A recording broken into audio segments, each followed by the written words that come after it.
लखलाप ठरलं. औरंगजेबाला 350-400 वर्षांनंतर कबरीतून बाहेर काढल्यावर अशा अनेक कबरी तुम्ही ज्या खोदत आहात त्या कबरीमध्ये शेवटी तुम्हाला जावं लागेल. तुम्ही एका तरुण नेत्याच्या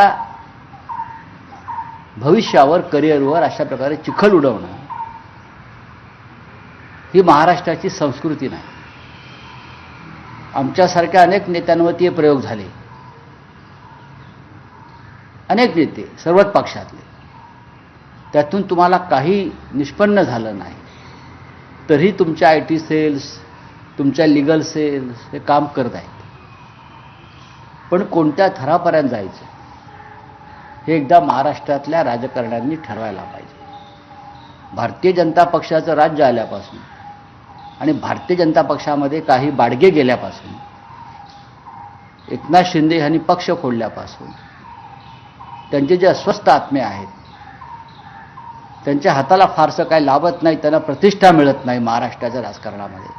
सत्ता आली तरी ते अस्वस्थ आहेत आणि त्यातून त्याला या अशा कागाळ्या सुस्त आहेत. ईडी CBIच्या पूर्वी धाडी व्हायच्या, नंतर त्यांना सोबत घेतलं जायचं. आता याच्यातून त्यांना काय साध्य करायचं? नाही, ह्यांना बदनामी, बाकी काय. बदनामी आणि ज्या प्रकारे शिवसेना आक्रमकपणे पुढे चाललेला, इतके हल्ले पचवून,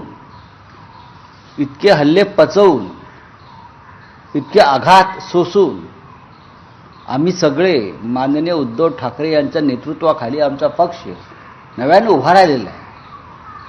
ही एक पोटदुखी आहे, ही एक भीती आहे. मग अशा कबरी उकरायच्या म्हटल्या तर जस्टिस लोहियाची कबर उखडावी लागेल, सोहराबुद्दीनची कबर उखडावी लागेल.